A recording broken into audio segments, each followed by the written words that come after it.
Today we have an episode that promises to inspire and challenge your perceptions. So imagine growing up in a world where mental health is rarely discussed, where strength is measured by physical feats and silent endurance.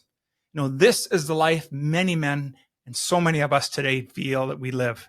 But today we're going to dive into these themes of mental health, the resilience forged through the military service, and the relentless pursuit of ultra-marathon achievements.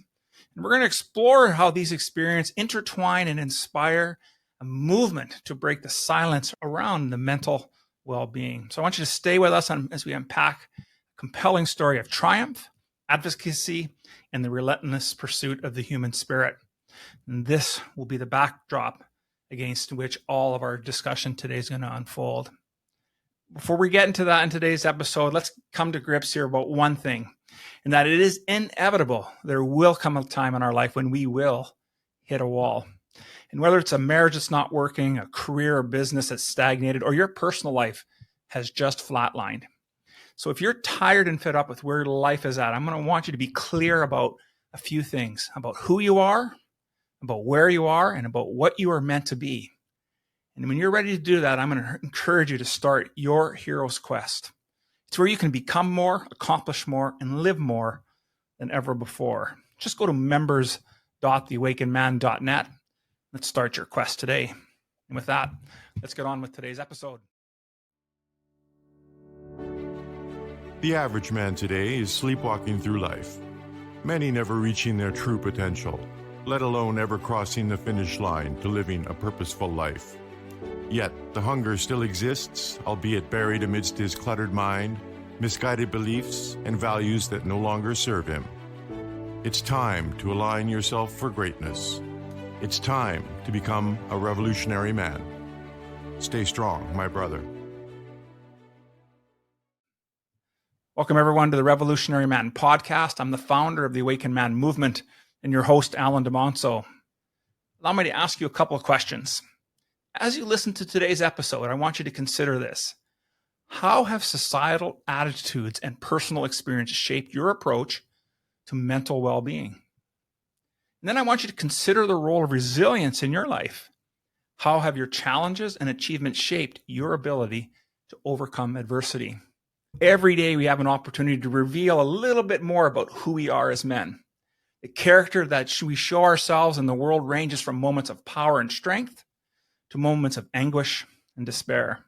The question is, what are you doing with both ends of those spectrum?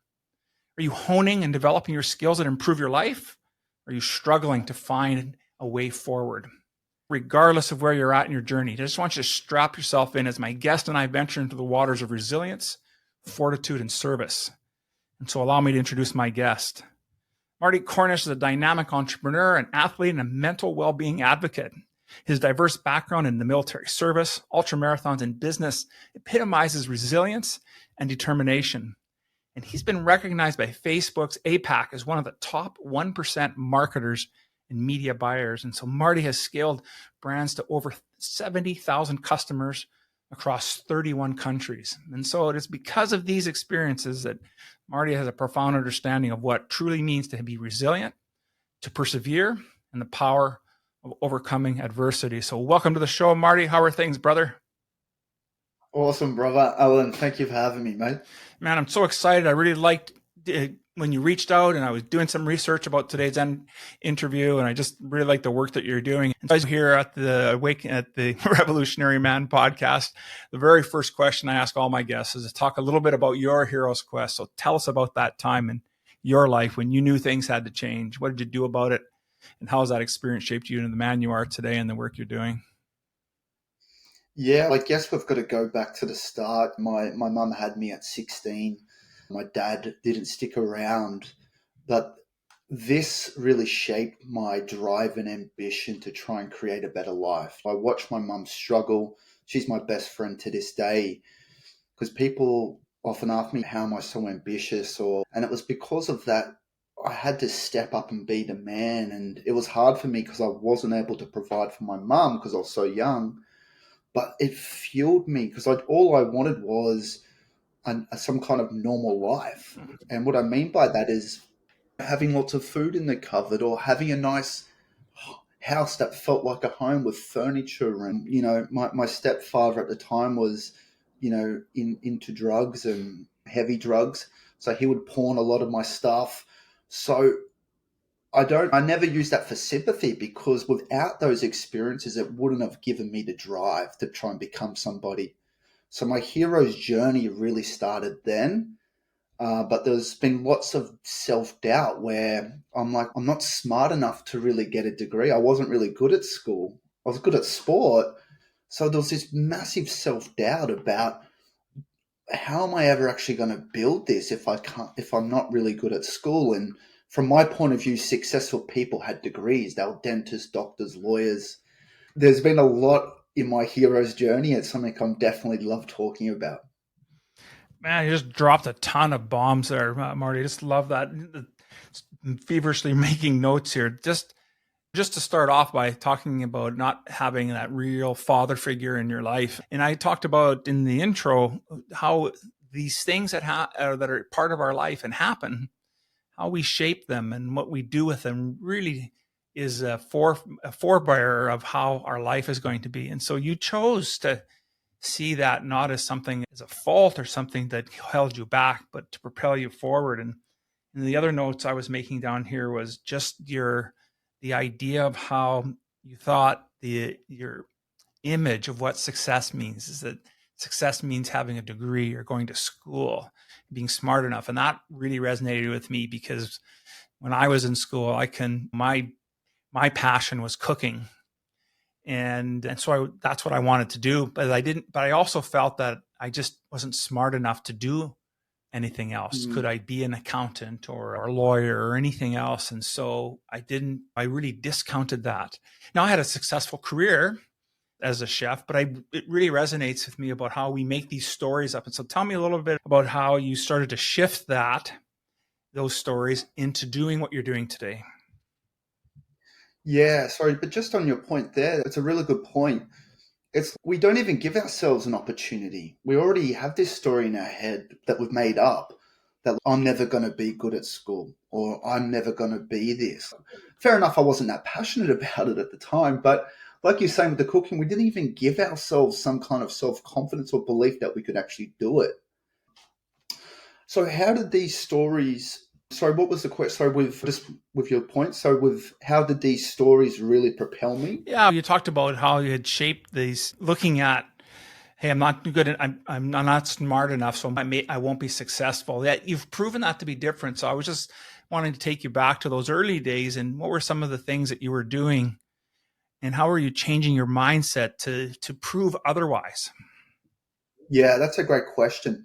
So I got a role model. I got somebody that had gone through something very similar to me. This person grew up without a father. This person defied all the odds. This person didn't go to university, but had built and had defied those odds.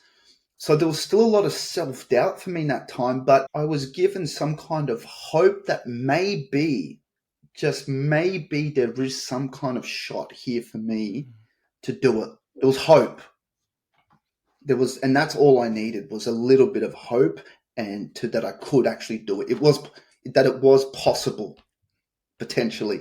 Well, that's so fortunate that you were able to find that mentor and that piece. And a little bit later in the show, I'll ask you a couple of questions on the mentor side of the business of what you're doing. But I think that is so important as a young man, especially as a young man who's facing the challenges that you were faced, to have mentors, somebody to help guide us, to take us through. And I think that's the big difference between having a coach, who's somebody who's more directive, whereas mentors are really kind of leading you the way and guiding you and giving you that opportunity to make decisions, but they're there to support you. And so part of your work, though, also is with mental health, and it's because it's rarely discussed.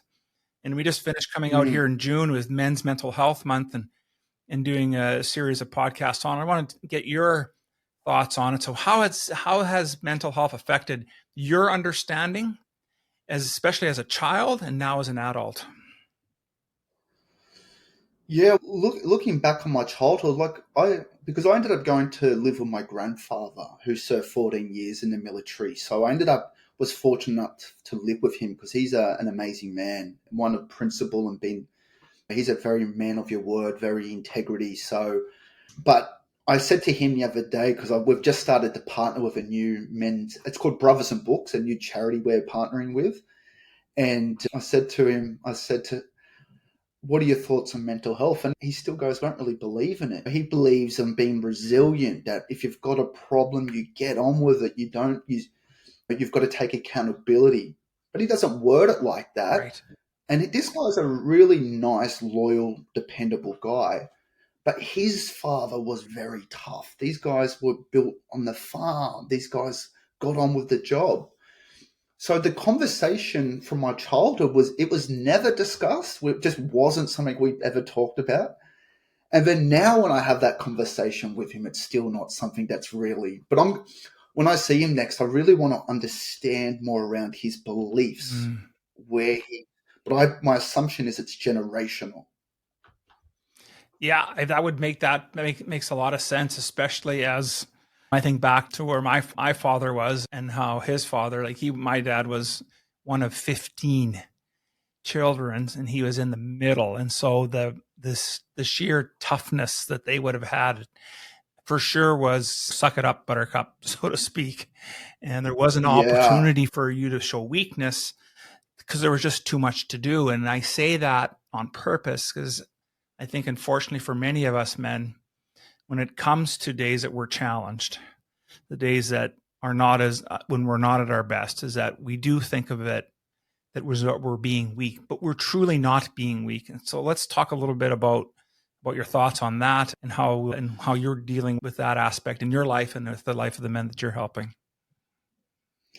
Yeah, I can relate. I feel like as men, obviously, if we've got society telling us what they think we should be and what we shouldn't be, there's a lot of expectation. And then if we're ambitious men or men that want more, then there's even more pressure, I believe. Mm-hmm. And I don't think it's easy, but I really feel for me, it comes back to knowing my core values, knowing who I want to be, and really coming back to my controlling the control, really getting stuck into that core and going, okay, with everything that's going on that I'm facing, are these things in my control or out of my control? If they're in my control, then I need to come up with a strategy and a game plan to reduce overwhelm, to start taking action, because I know that makes me feel better when I'm making progress.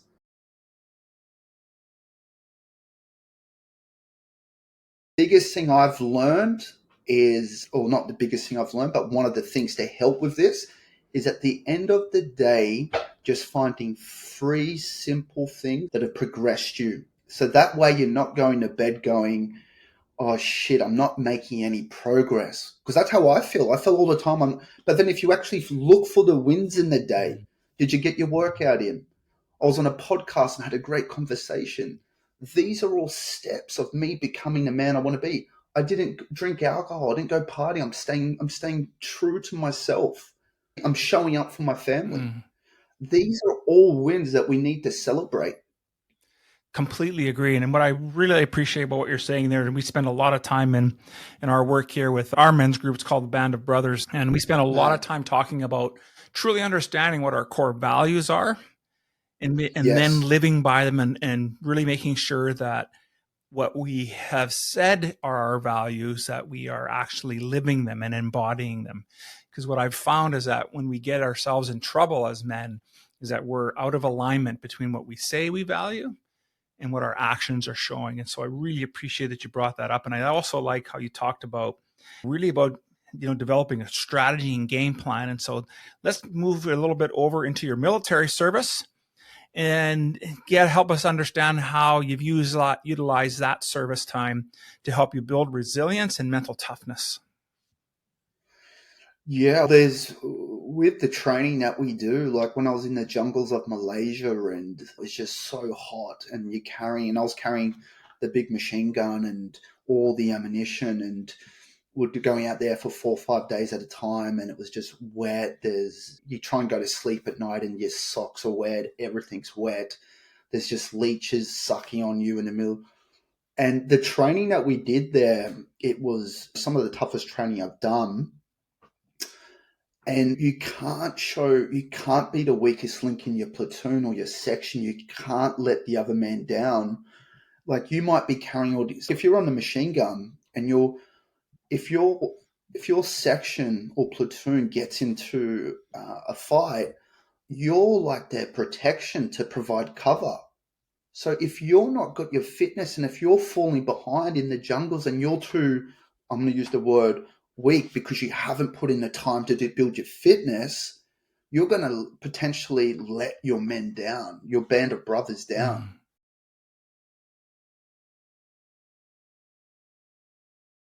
So learning to push when the mind says, look, no, I can't do it, learning to push past that and then actually achieving it, you realize that the mind puts these self-limiting beliefs and what we thinks we can do. And that applied into my marathon running. And that's what I learned. The mind will sometimes place these limits on us, but in fact, they're actually not real. Mm.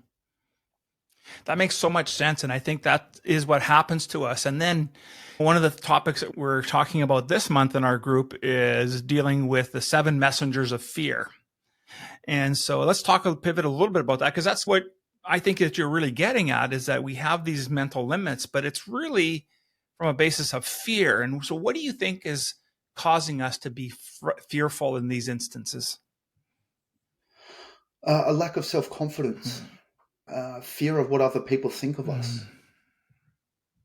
These are the big ones. It's not knowing who we are and what our core values are. It comes back to our core values. Once we know who we are, what we stand for, what we believe, then what other people think of us doesn't really matter. Yeah. You know what I mean? Yeah, go ahead. Because it's like, this person might disagree with me, or they might not like what I'm about, but I know my values are integrity and persistence. So I'm trying to be a better man. So it's really irrelevant. Obviously, we want to get along with people. We're not coming out just being this asshole, but when the naysayers come, and that's where like guys like Elon Musk, and I know a lot of people love him or hate him, but he is who he is. Kanye West is who he is. Yeah. And I admire those qualities about them. I'm not saying I like everything they do, but I'm just using it as an example. I would completely agree with you. I think the names that you've mentioned is that there's at least a persona there's no black and white. It's not like there's a hidden agenda. They're authentic, whether we like it or not. That's our own opinions on it, but they're being authentic. And I think looking at the work that you're doing and some of the work with the Phoenix Workwear, isn't that part of the model of what it is that you're really helping to do, as well as providing some support for some military folks? But really, it's about helping men really live authentic lives. Yeah, and the work that I'm really starting to uncover that I'm passionate about is because I'm also a partner in another business with a former Olympian and world champion boxer, Nice. Michael Casitas, and we're working on like a resilience course at the moment. And I've really been doing a lot of research with the boxers and the men that want to work. And a lot of it comes back to, it's not actually to become better boxers. It's actually about how you come back from a loss, the self-confidence to come back and fight again, and not let that loss in your head dictate your career path and trajectory, which I found really fascinating. It's actually not the boxing these guys want. It's the mindset of how I come back from a loss, or how I deal with the nerves before I come out into the ring, and the self-doubt. Absolutely. And so some of that work, obviously using some of the training and the experience you had from your military service, and also through your ultra marathon. Now, you mentioned it briefly earlier. So tell us a little bit about, how did you go from military service doing ultra marathons, and how has that shaped you into what you're doing, and changed some of your philosophy about life? Yeah, I was running this company, 0 to 70,000 customers, caught up in my ego, traveling the world, drinking, girls, all that stuff. Not heaps of girls, but just single guy, just living that life. And we were going through quite a bit of adversity at the time, and we were just growing so quickly. And with that just comes a lot of, I guess, pressure. And I was drinking on the weekends so work really hard and then go drink on the weekends and blow off steam. Not every weekend, and I was just going through a bit of a rough patch, and I'm like, I need to find my best again. I need something that's going to call out my best. And I was heading over to LA again, and it was my 30th birthday. And I thought, I'm going to run a marathon for my birthday. That's what will be my 30th. Mind you, it was 4 weeks until I was going to LA. And just the chances were that the LA marathon was actually on when I was going to be in LA. But then when I converted the distance from miles to kilometers, and I was like, oh Lord, a marathon's actually 42 kilometers. I thought it was around, this is how naive I was. I thought it was like maybe a 15K thing, right? So I didn't end up running the marathon that year. I ended up not doing it. But then I started training for my half marathon. I ran a 10K. Then I ran my first half marathon. And then I just fell in love with and I actually got very emotional on that race because there was a moment where my first half marathon was in Brisbane. And I remember running, and the sunrise was coming. And I got this euphoric feeling that you get. It's very rare, but it was just over my body. And it was because of what I'd overcome. I was just in such a dark, low point at that time. And I had no one to speak to, because I always thought that real men suffer in silence. That's what I always said to myself. So I never told a soul. I never wanted to be weak, because I was always the tough guy. I was the guy that boxed. I was the guy that when people getting bullied, they would come to me. But that half marathon, I remember it was just that because of those low points I was going through about 6 weeks beforehand. So then I was good at running and I liked it, but I wasn't in love with it. But I loved the training for the races because it forced me to be my best. I just love that. And what I really appreciate what you just said there is you talked about, but it was an opportunity. You were always the tough guy and we had to suffer in silence. And so many of us as men do that, don't we? We feel that we can't show any weakness. And so we do suffer in silence. And because we choose to do that, it shows up in many different ways. And for some of us, it still be an addiction of some sort. Others will have it show up as health issues, physical issues. And so you talked about the training in the ultra marathon is really the part that you fell in love with. But I want to really spend a little bit of time about this idea of how you finally came to the recognition that it was okay to not suffer in silence. And what was that experience like, and how did you overcome that? Yeah, it wasn't easy. I was even ashamed to go speak to my local doctor. That's how bad it was. It's ingrained in me to show weakness, vulnerability to a doctor, a professional. But it really came back to we've got to take action to try and heal ourselves. Like you said, with the self-medication. I was drinking, I was doing all my habits, and my actions weren't always aligned with my values and the man I wanted to be. So I had to cut the vices, no more cut the vices and really get on my purpose. I went and spoke to a local GP, and I got on and I started speaking to somebody, and I got somebody that, and a lot of my stuff was around business and, then working out my core values. And that was a lot of the work that we did. So once we heal ourselves, and we've really got to do the work of why am I doing what I do? Why am I going out partying every weekend? Why am I got this conflict where I'm not really aligned with my core values? If I'm saying this is the man I want to be, but then I'm acting like a different person, there's obviously a disconnect here. Yeah. And getting clear on what do I believe in as a man? What do I believe the purpose of life is to be? See, my purpose is, I believe my personal philosophy is, it's the relentless pursuit to find one's greatness. Who can I actually become before my time is up? Yeah, I'd love that. Go ahead, Marty. Sorry, but yeah, I'm just getting on a bit of a, and that's where, because it comes back to what do I believe the purpose of life is? I believe the purpose is for me to be the best man I can be, because then that flows on to my partner, my community, my family. Because I know for a fact when I'm not the best version of me, it affects my mum, it affects my friends, it affects everything because I'm not in check. Because once we work out what we believe the philosophy, our personal philosophy of life is, then we look at, well, what behaviors and what values does this person show up as? Which really comes back. That's why when you say core values, I just think it's so important. Because then we can go, and then we come back to our daily activities. Did I make decisions in alignment with my core values? Because if you did, that's a win. Yes. That's something to celebrate.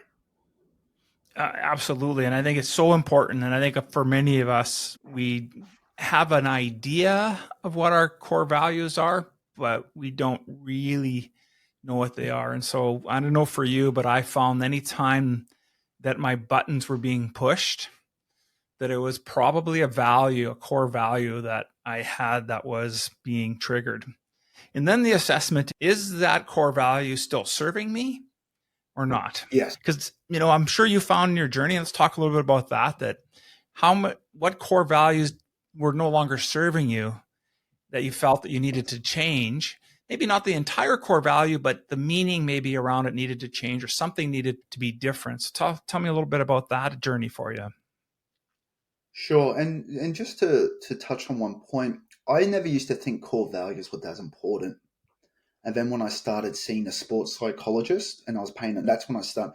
One of the first things we did was the core values, and it comes back to the self-confidence of knowing who you are. So to anyone listening that thinks that maybe they're not, self-confidence comes from the values of knowing who we are. I think maybe the values of this value of working hard and playing hard. And I used to justify it to myself that, and it was also trying to please other people. This is the big thing, once again, to the core values, is seeking validation from ourselves, not from external things, not trying to do things because it looks cool on social media or because we think other people are going to like it. For example, I'm not going to go out on a Friday night because my friends want me to. And then I'm thinking, it'll be good. I can get some cool photos for Instagram. If I don't feel like going out on Friday night, I'm not going out because I don't want to. Do you know what I mean? That can't be swayed. I want to get up early and I want to go train in the morning. I've got to go tomorrow. I'm going to be working with Michael Casitas. So me going out tonight's not even an option. But in the past, it was this influence from external people and this work hard, play hard lifestyle that looked cool So it's really seeking validation from me and what do I want? And making that is not doing anything, not to look cool, not to impress anyone. I'm doing things for my purpose and my values. I'm not to say that if I felt like going out though, I might go out if I wanted to, but I don't. Yeah, absolutely. Yeah. And you hit a key piece there, well, a couple of key pieces there. One is talking about doing things for others and then I'm doing it for myself. And you tied that into the validation piece. And one thing I learned from listening to some of Larry Wagner's work with the Dad Edge, and he talks about that's one of the core needs of men that we need is validation. We need to feel validated. We need to feel respected, and we need to feel like appreciated. And so it's so interesting because many of us do things for external purposes, thinking that's going to fill that void for us, but then it doesn't. And the proliferation of social media, and we're both in the sphere of the work that we're doing. It's a necessary evil. I think we do a decent job of managing ourselves and being on that platform because it can be extremely, speaking going back to mental health, that social media has been such a detriment to society in that aspect. So what are your thoughts on that? See, I use social media for purpose now. I don't use it to seek validation. Obviously, we want to put out good content that resonates with people. I'm talking about more the 27-year-old version of Marty, now the 37-year-old. The 27-year-old was flexing this lifestyle of being this entrepreneur that had come from nothing and finally made it, which, because I do like hip hop and how that's the music I like, but it was like posting things for like approval or to portray this lifestyle. And I look back on it and I'm like, mate, that was just very egotistical. Like, there's nothing wrong with having a little bit of self-confidence. And if you're looking good, post a photo. I'm not saying that. I still do that. Be proud of who you are. Absolutely. But coming back, you're posting a photo from because you want to post it. You're posting your story because you've got a message to share, because you want to serve others, and it takes a lot of vulnerability to open up and talk about. But you're doing it because you know there's a lot of other men struggling. And I can tell you this, I've spoken with the governing bodies and mental health, Black Dog Institute, Lifeline Australia, Lived Experience Mental Health. The root cause of this, and this is the stigma that plagues mental well-being and men's mental health, is we need strong men speaking up and showing a bit of vulnerability to show, hey, it's okay to go seek help. That is the root cause of a lot of the problems at the moment.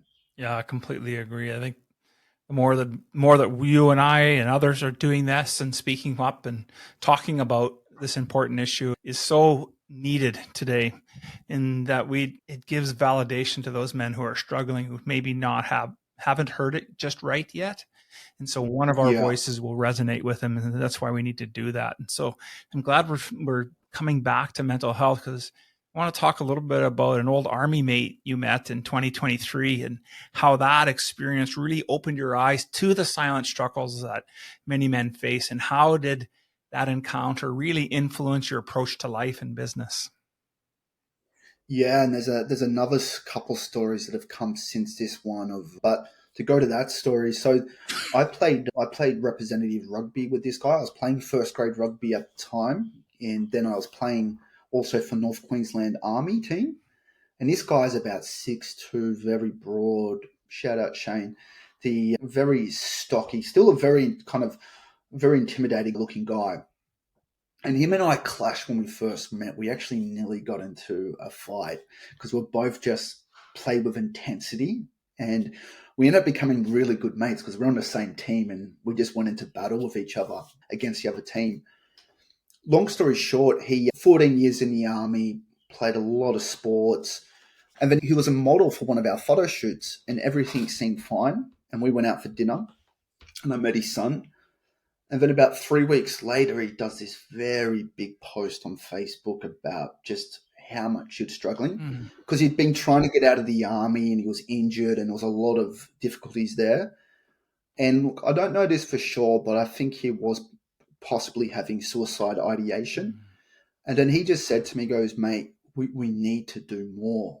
And that's how I've really started to go on this journey. And the more men, since that day, the amount of strong men that have opened up to me in confidentiality has just been eye-opening. It's absolutely eye-opening. I'm talking former gang members. I'm talking professional world champion boxers, men that own cafes. I'm talking all walks of life. This affects from the toughest guys that have been to prison to the nicest guys that are doing their best running a cafe for their family. That's incredible. I think it's the work you're doing. It's so needed. And we're on opposite sides of this big piece of rock that we live on, that we call Earth. And I think the more that we do this work in helping men find a place to come to, and now you have a couple of different businesses, and I see you're wearing your Phoenix Workwear stuff. Talk a little bit about how the mission of that project and how it's serving the world today. Yeah, a big part of our mission, and it really comes back to my personal philosophy, is, I'm a big believer in resilience and overcoming the things that hold us back. It really comes from, first, we've got to heal ourselves in terms of a lot of these. I'm not saying we're always fully healed or anything like that, but we've got to get to a really good place with our habits, our rituals, cut away to drinking if you're drinking all the time.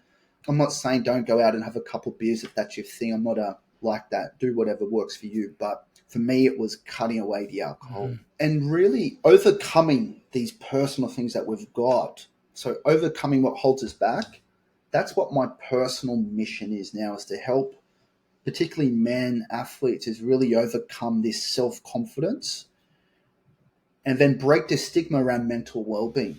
So it's really, that's what our mission is around. And I'm not saying people go post on Facebook all about mental health. I'm just talking about speak to someone that you can trust or go see your local GP. If you're struggling right now, go have a chat. In Australia, there's a thing called a free mental health care plan. In Canada, I'm sure there's probably some good services there. Or reach out to someone and even just talking to someone you can trust that really listens is a big help. Like I spoke to one of my good mates the other day, and you just feel better after a great but this needs to be somebody that you can trust and understands. That's the key thing. Yeah, I completely agree. But yeah, and then where I'm really, with my work that I'm really doing, like what's become really clear for me is what I'm really passionate about. It's really, I love these types of conversations. I just feel really, I love speaking because I know what it feels like to be there as a man. And with what we're working on with the Resilience Project, and to see these men, some are athletes, some are not, some are everyday men, who just lack the self-confidence and the self-belief to how to come back from a loss and adversity. I really feel like I can help there because I know what that's like. And I really enjoy doing that at the moment. I feel like, yeah. Love that. Just love that. There must have been through your journey, I think I'll paint a pretty broad stripe here, but I think through your journey, you probably have read a decent book or two, something that really maybe resonated, still sits with you today, or maybe there's something you're currently reading. But I always like to find out, my guests, what author or book or anything that's sitting on your nightstand currently that's really impacting your life. Yeah, I always go back to The Obstacle's the Way by Ryan Holiday. I don't know if you've read that, but yeah. I read it when I was growing. We were doing massive numbers for us in business. We were doing around $70,000 a day at the time, and it was just chaotic and things just were going wrong.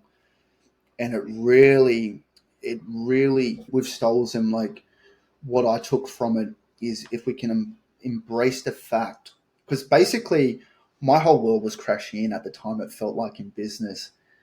And every morning I would get up at 5 a.m. real early, and I started reading The Obstacle's the Way and getting to Stoicism. And I'd read and I think, okay, if this was the last day that I was going to be alive, how would I going to show up? And I started getting emotional. I'm like, you know what? I'm not going to quit, because they're never, ever going to say that he gave up. And that I'm going to show up every day. I'm going to turn this around for my mum. And then I just wrote down the 5 things I could do to potentially solve the problem. And I took action. And it really reframed the way that I look at obstacles.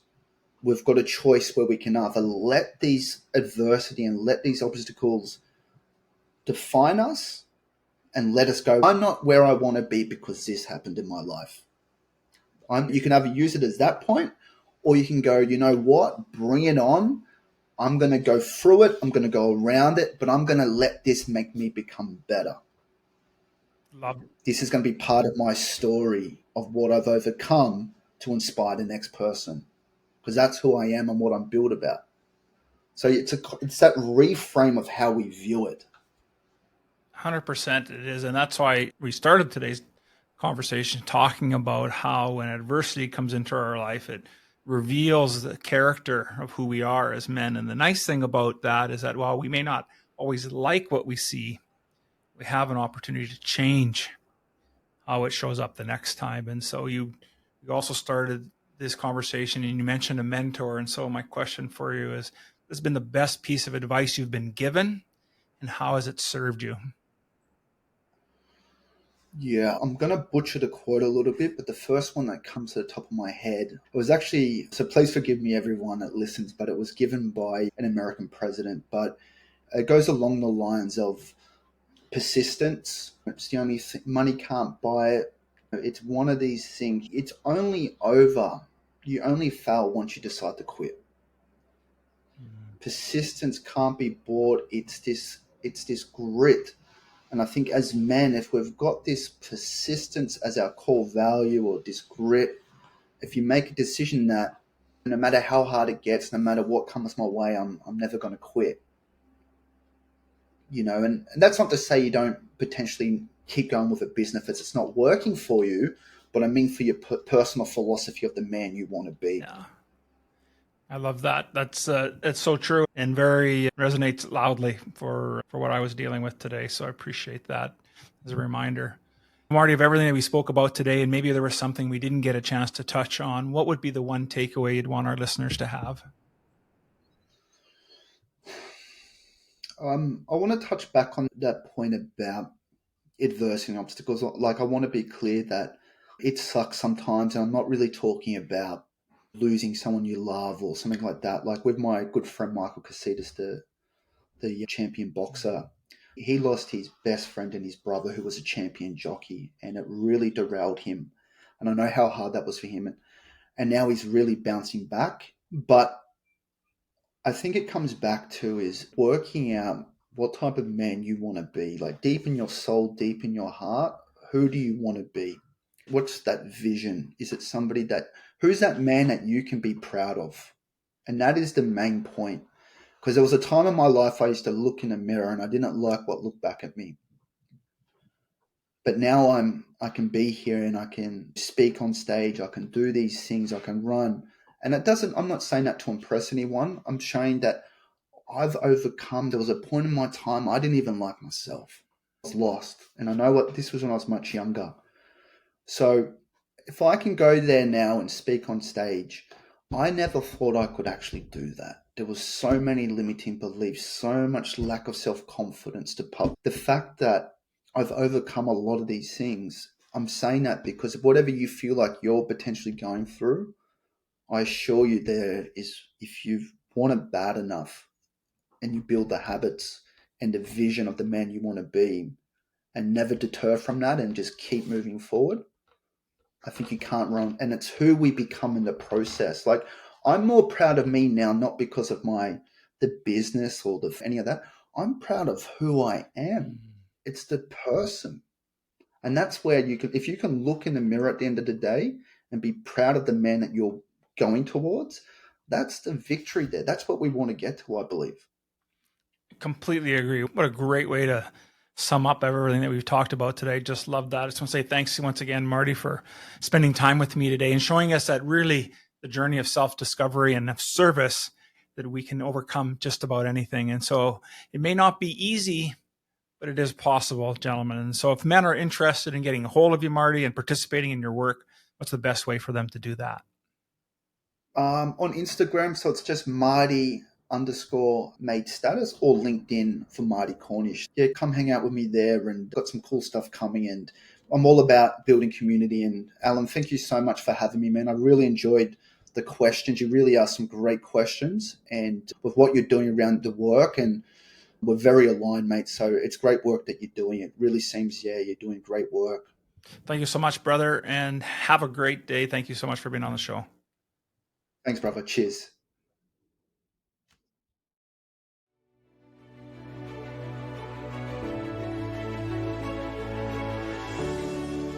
Thank you for listening to the Revolutionary Man podcast. Are you ready to own your destiny? To become more the man you are destined to be? Join the brotherhood that is The Awakened Man at theawakenedman.net and start forging a new destiny today.